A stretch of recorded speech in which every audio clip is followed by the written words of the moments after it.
Hello મિત્રો, સ્વાગત છે તમારું આપણી યુટ્યુબ ચેનલ ગુજરાત એક્ઝામ ગુરુમાં। તો એક જોરદાર ભરતી તમારા માટે લઈને આવ્યો છું। સરકારી રહેવાની છે આ ભરતી અને કાયમી ધોરણે આસિસ્ટન્ટ ભરતી 2026 તમારી આની અંદર રહેવાની છે।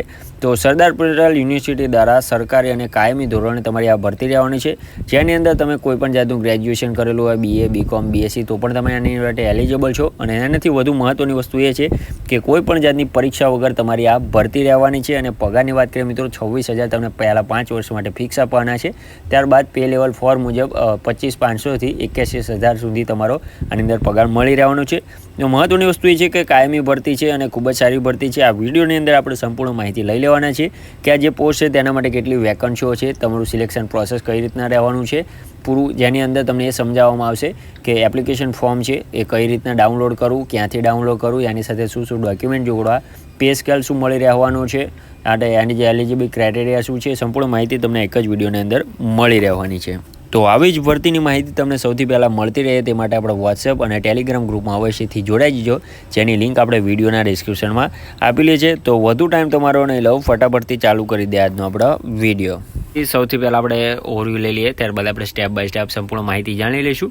ઓર્ગેનાઇઝેશન એટલે કે ભરતી સંસ્થા વિશે વાત કરી લઈએ આપણે। તો સરદાર પટેલ યુનિવર્સિટી જે આણંદમાં આવેલી છે, બધાને ખ્યાલ જ હશે, SP યુનિવર્સિટી જેને કહેવામાં આવે છે। તો આપણી ભરતી સંસ્થા રહેવાની છે। અને પોસ્ટ વિશે વાત કરીએ મિત્રો, તો અકાઉન્ટ આસિસ્ટન્ટ તરીકેની તમારે આની અંદર પોસ્ટ રહેવાની છે। વેકન્સીની વાત કરીએ તો નીચે ડિટેલમાં જણાવી દઈશ કેટલી વેકન્સીઓ છે। મોડ ઓફ એપ્લાયની વાત કરીએ મિત્રો, તો આના માટે તમારે કોઈપણ જાતનું ઓનલાઈન એપ્લાય કરવાનું નથી, ઓફલાઈન એપ્લાય કઈ રીતના કરવાનું છે એ સંપૂર્ણ માહિતી હું જણાવી દેવાનું છું। સિલેક્શન પ્રોસેસ આખું, એક્ઝામ ફોર્મ ક્યારથી મોકલશો, કેવી રીતે મોકલશો, ક્યાં મોકલવાનું છે, એ સંપૂર્ણ માહિતી તમને આ વિડીયોની અંદર મળી રહેવાની છે। ઓકે, જોબ લોકેશનની વાત કરીએ તો SP યુનિવર્સિટી આણંદમાં જ આવેલી છે, તો તમારી પણ જોબ લોકેશન ત્યાં જ રહેવાની છે મિત્રો। અને સેલેરીની વાત કરીએ મિત્રો, તો પે લેવલ 4 એટલે કે સરકારી નોકરી છે, એટલે જે 7મા પગાર પંચ મુજબ હાલમાં ચાલુ છે, તો પે લેવલ 4 મુજબ તમને 25,500થી 81,100 સુધી તમને મળી રહેવાનું છે, જેની અંદર હાલમાં તમે અત્યારે સિલેક્ટ થાવ છો તો 26,000 તમને 5 વર્ષ માટે ફિક્સ આપવામાં આવશે। ઓકે, ત્યારબાદ એજ્યુકેશન ક્વોલિફિકેશન અને પોસ્ટ વિશે વાત કરી લઈએ। તો આપણી જે એજ્યુકેશન ક્વોલિફિકેશન આપણી જે પોસ્ટ છે એની વાત કરીએ તો અકાઉન્ટન્ટ આસિસ્ટન્ટ તરીકેની પોસ્ટ છે, જે આપણે પહેલાં જ જણાવી દીધું છે। તેની માટે એજ્યુકેશન ક્વોલિફિકેશનમાં માત્ર ગ્રેજ્યુએટ છે, તમે BA, BCom, BSc કોઈ પણ જાતનું ગ્રેજ્યુએશન કરેલું હોય તો પણ તમે આની માટે એલિજિબલ છો મિત્રો। ઓકે, એજ લિમિટેશનની વાત કરીએ મિત્રો, તો 20 વર્ષ મિનિમમ માગેલા છે અને મેક્સિમમ 40 વર્ષ છે, એટલે કે 20 વર્ષથી 40 વર્ષ સુધી તમે હોય તો તમે આની માટે એપ્લાય કરી શકો છો મિત્રો। તો ખૂબ જ સારી એવી પોસ્ટ છે, ગવર્મેન્ટની નિયમ મુજબ છૂટછાટ પણ તમને આની અંદર મળવાપાત્ર છે। વેકન્સી ડિટેલ જોઈ લઈએ તો જે અકાઉન્ટ આસિસ્ટન્ટ તરીકેની પોસ્ટ છે એની અંદર એક વેકન્સીઓ આપેલી છે, માત્ર એક જ વેકન્સી છે, કારણ કે આની અંદર શું કહેવાય કે સંસ્થા છે, ઓકે, પ્રાઇવેટ સંસ્થા, પરંતુ ગવર્મેન્ટની અંદર આવે છે, એટલે આવી નાની જ ભરતી હોય છે, વધારે આની અંદર શું કહેવાય વેકન્સીઓ હોતી નથી। ઓકે, એપ્લિકેશન ફીની વાત કરીએ મિત્રો, તો તમારે general, OBC, EWS, SC, ST કોઈ પણ કેટેગરીમાંથી આવતા હોય તમારે 1,000 રૂપિયા આની અંદર એપ્લિકેશન ફી ભરવાની રહેવાની છે। ઇમ્પોર્ટન્ટ ડેટ્સની વાત કરેલી મિત્રો, તો નોટિફિકેશન રિલીઝ ક્યારે થયું છે, તો 24 જાન્યુઆરી 2026ના રોજ નોટિફિકેશન રિલીઝ થયું છે અને ત્યારથી ફોર્મ ભરવાના પણ ચાલુ થઈ ગયા છે।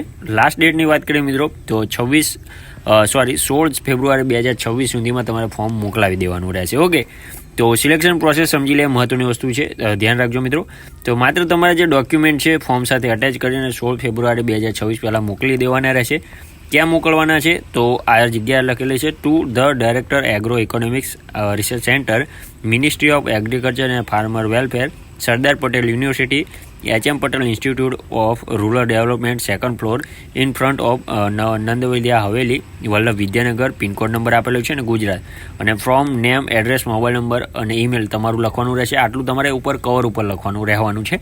ઓકે, ત્યારબાદ તમને આ જે દેખાઈ રહ્યું છે એપ્લિકેશન ફોર્મનો એક નમૂનો છે, તો 5 પેજનું ટોટલ એપ્લિકેશન ફોર્મ છે જે તમને અત્યારે દેખાઈ રહ્યું છે। ઓકે, તો આ માટે તમારે જે ફોર્મ જે છે હું તમને એક લિંક નાખી દઈશ આપણા વોટ્સઅપ અને ટેલિગ્રામ ગ્રુપમાં, ત્યાંથી ફૂલ નોટિફિકેશન પણ તમને મળી જશે અને એ નોટિફિકેશન અંદર તમારે જે આ એપ્લિકેશન ફોર્મ છે એ પણ તમને આની અંદર મળી રહેવાનું છે મિત્રો। ઓકે, એટલે એપ્લિકેશન ફોર્મની પ્રિન્ટ કઢાવી લેજો અને ત્યાંથી ફોર્મ ફિલઅપ કરી અને જરૂર ડોક્યુમેન્ટ છે કયા મોકલવાના છે હું તમને મૂકી દઉં। રિઝ્યુમ અથવા તો CV તમે જે પણ કહેતા એ મૂકવાનું રહેશે। પાસપોર્ટ સાઇઝનો ફોટો ઉપર લગાવી અને ચિપકાવવાનો રહેવાનો છે। તમામ જે માર્કશીટ છે એની ઝેરોક્સ, સ્કૂલિંગ સર્ટિફિકેટ, આધાર કાર્ડ અથવા તો બર્થ સર્ટિફિકેટ બંનેમાંથી એક મૂકો તો ચાલશે। અને કાસ્ટ સર્ટિફિકેટ એટલે કે જાતિનો દાખલો જો તમારે લાગુ પડતો હોય તો ઓકે. તો આ ફોર્મ ભરી અને આટલા ડોક્યુમેન્ટની ઝેરોક્સ તમારે આની સાથે મોકલી અને જે ઉપર આપણે એડ્રેસ આપ્યું ત્યાં મોકલી દેવાની રહેવાની છે. ઓકે, તો આવી જ ભરતીની માહિતી તમને સૌથી પહેલાં મળતી રહે તે માટે આપણે વોટ્સએપ અને ટેલિગ્રામ ગ્રુપમાં અવશ્યથી જોડાઈ જજો, જેની લિંક આપણે વિડીયોના ડિસ્ક્રિપ્શનમાં આપેલી છે. તો મળ્યા નવા વિડીયોમાં નવી ભરતી સાથે, ત્યાં સુધી જય હિન્દ, જય માતાજી.